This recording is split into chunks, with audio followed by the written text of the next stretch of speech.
Hey, we're reading another chapter in the book, Why the Church of the Nazarene Should Be Fully LGBTQ Plus Affirming. This is from Taryn, Eudally. I might have butchered that name. The title is, Because I Want My Children to Live. The Church of the Nazarene is not a safe place for children. I have always known I wanted children. It was a soul-deep, logically fueled desire that I simply could not ignore. After 2 miscarriages, one of which landed me in the hospital, 9 months of anxiety and prayers, and 12 hours of labor, I held my first child in my arms. From the moment I laid my hands on their sweet head, I knew that I would give my last breath to protect this gift. And when children 2 and 3 were born, I knew that no one could come between them and me, that my fierce love would always choose their well-being. It was a similar reaction when I found my place in the Church of the Nazarene. 23-year-old and feeling the call to ministry, I had no church home. I found the local Church of the Nazarene via Google, and when I read the statement of faith, I saw the bones of my own salvation story written out. I exclaimed in recognition, "That's it! That's what happened to me." When we attended our first service, the Holy Spirit said, "Stay." And so we did. We stayed through those miscarriages and through the births of our next 2 children. We stayed through my local licensing and district licensing. We stayed through my ordination, interviews, and service. We stayed through move after move, deployments and retirement, but I can no longer stay because I want my kids to live. It is well documented that the suicide rates for LGBTQ plus queer identifying children are significantly higher than for other children and youth. Similarly, we know having just one affirming and accepting adult or community can decrease the risk of suicide and the rates of feeling suicidal or considering suicide. There are stacks of evidence that queer children and youth are more likely to be queer in families with other queer members.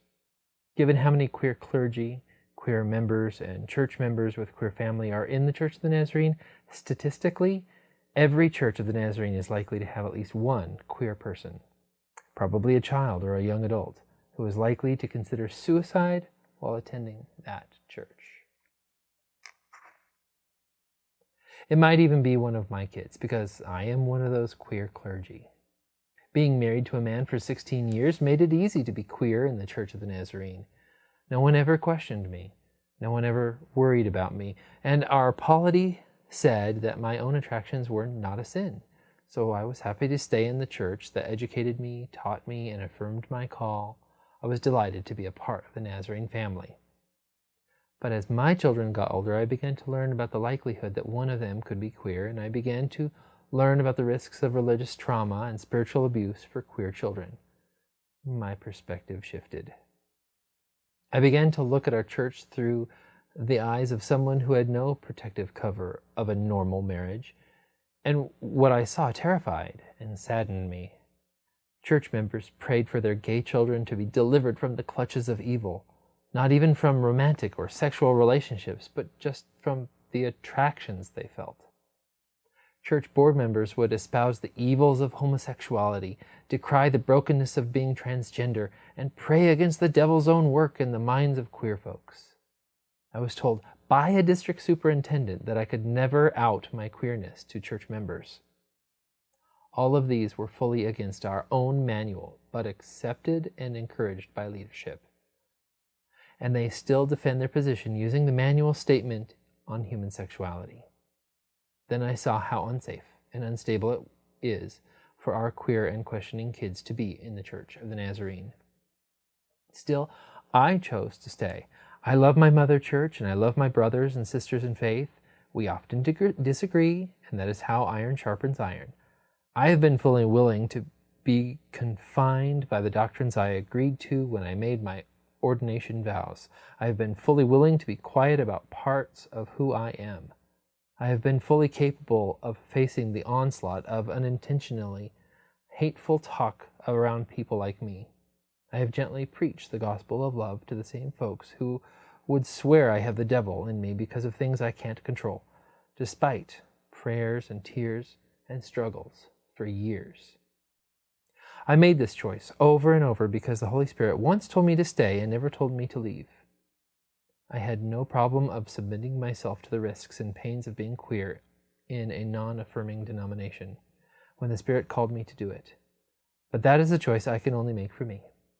I have no right to decide to place my children in such dangerous environments. It does not matter if my children identify as queer.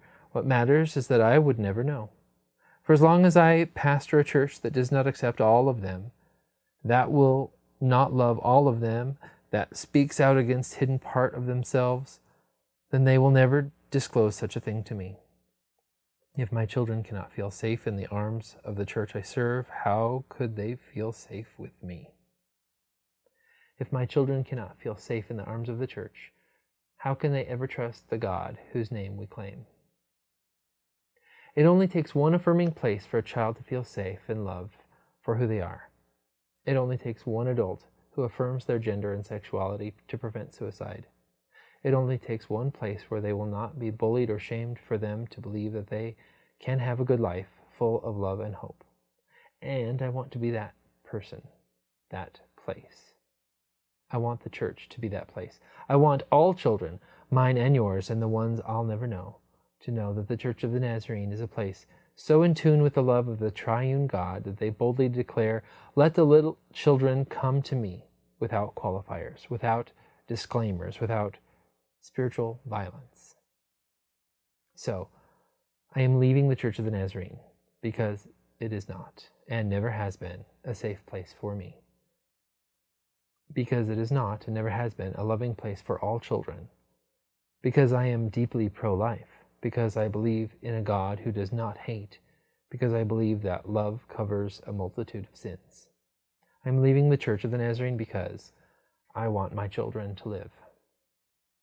Taryn Eudally is, at the time of writing, an ordained elder in the Church of the Nazarene.